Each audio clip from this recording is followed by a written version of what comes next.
So guys, पिछले episode में हमने देखा था कि नी का बोन रेजर एकदम से एक्टिवेट होता है और नी को कहीं जाने के लिए कहता है। फिर एपिसोड 16 की शुरुआत होती है और हम एक गेट को देखते हैं जिसके आसपास एक सील लगी होती है। फिर हम देखते हैं जैसे ही वहाँ पे नी आता है तो काफ़ी सारी हवाएं चलने लगती है और फिर नी उस गेट के पास जाता है और फिर उसे टच करने की कोशिश करता है। पर तभी सुजन उसका हाथ नीचे कर देती है और कहती है इसके ऊपर एक सील लगी हुई है तो हमें इसे टच नहीं करना चाहिए। पर तभी सुजन का हाथ उस सील की बैरियर पे लग जाता है जिस कारण सुजन को हल्का सा झटका लगता है। फिर नी उससे पूछता है क्या वो ठीक है। सुजन कहती है कि उसे कुछ भी नहीं हुआ और वो ठीक है और बताती है कि इस गेट पे एक बहुत ही पावरफुल सील लगी हुई है जिस वजह से हमें इस गेट के अंदर जाने की कोशिश नहीं करनी चाहिए। पर फिर मुझे ये समझ नहीं आ रहा कि आखिर ये बोन रेजर हमें फिर यहाँ लाया ही क्यों है। नी कहता ये तो मुझे भी नहीं पता, पर शायद ये चाहता है कि हम इस गेट के अंदर जाएं। इसके बाद सीन चेंज होता है और हम जुजैंग के फ्यूनरल का सीन देखते हैं जहां उसके कॉफिन के आसपास सभी लोग खड़े होते हैं, जहां हम उन सबको आमने सामने खड़ा हुआ देख के समझ पाते हैं कि यूनियन सिटी और शू माउंटेन के बीच में 36 का आंकड़ा है। इसके बाद वहां माउंट जी की मास्टर आती है जो जुजैंग के कॉफिन के ऊपर कुछ फूल चढ़ाती है और वहां से जाने लगती है। फिर वहां एक एक करके सब आने लगते हैं। इसके बाद हमें बाहर का सीन दिखाया जाता है जहाँ पे जुजैंग के फुंडल पे जियानु पैलेस से लूशी भी आया हुआ था।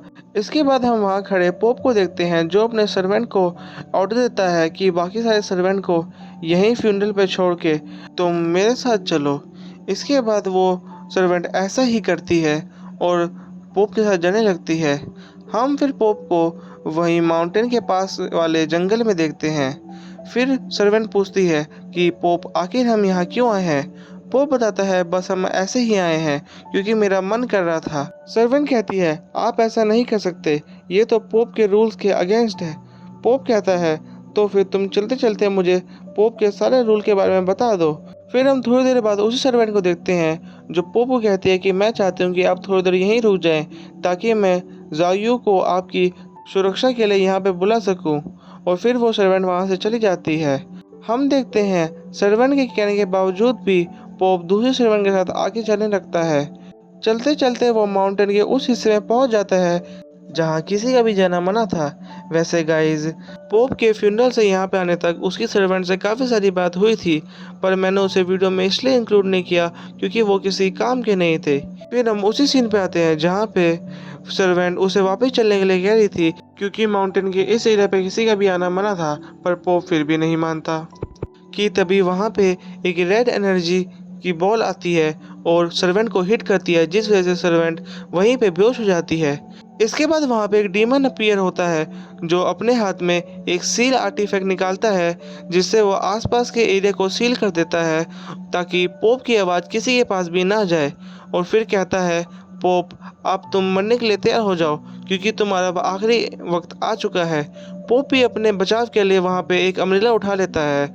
डीमन कहता है क्या तुम मुझसे मजाक कर रहे हो, और फिर वो उस पर अटैक कर देता है।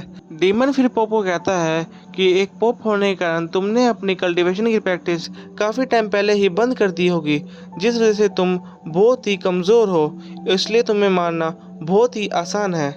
इसके बाद फिर वो डीमन पोप को हवा में उठा के उसका गला दबाने लगता है और कहता है कि तुम्हारे गुरु ने तुम्हें एक शिष्य के रूप में रखा था और उसके मरने के बाद तुम पोप बने, पर तुमने अपना कोई भी अब तक शिष्य नहीं रखा है जिस वजह से तुम्हारे मरने के बाद कोई भी पोप की गद्दी पे आसानी से नहीं बैठ पाएगा।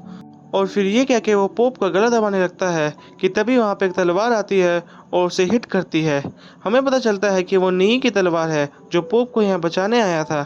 गाइस, वैसे अगर आप सोच रहे होगे कि आखिर नी यहाँ कैसे आया, तो मैं आपको बता दूं कि एपिसोड के स्टार्टिंग में वो इसी जगह पे था, इसलिए वो यहाँ पे आ पाया। इसके बाद हम उस डीमन को देखते हैं जो तलवार लगने के कारण एक पत्थर के पास गिरता है और जिस कारण से वो बेहोश हो जाता है। फिर नी पोप को उठा के वहाँ से ले जाने लगता है।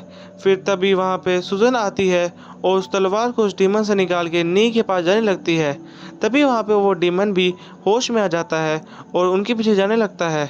हम देखते हैं भागते भागते वो उसी जगह पे आ जाते हैं जहाँ पे वो गेट था। इसके बाद वो डीमन हवा में उड़ते हुए उन पे हमला करने के लिए एक अटैक तैयार करने लगता है। नी उस अटैक को देखकर बताता है कि ये तो यूनियन वैली की special breeze fan palm technique है, जो सिर्फ यूनियन वैली के लोगों को ही सिखाई जाती है और वही इसका इस्तेमाल करते हैं। इसके बाद वो डीमन उस अटैक का यूज़ सूजन की तरफ करता है। सूजन उससे बचने की कोशिश करती है, पर डीमन की पावर के कारण वो पीछे गिर जाती है। नी उसे बचाने जाता है और फिर अपनी तलवार को अपने पास बुला के उस पे हमला करने के लिए तैयार हो जाता है। और फिर इसी सीन के साथ ये एपिसोड यहीं पे ख़त्म हो जाता है। यहाँ तक पूरा एपिसोड देखने के लिए आप सबका शुक्रिया। Thank you for watching my video.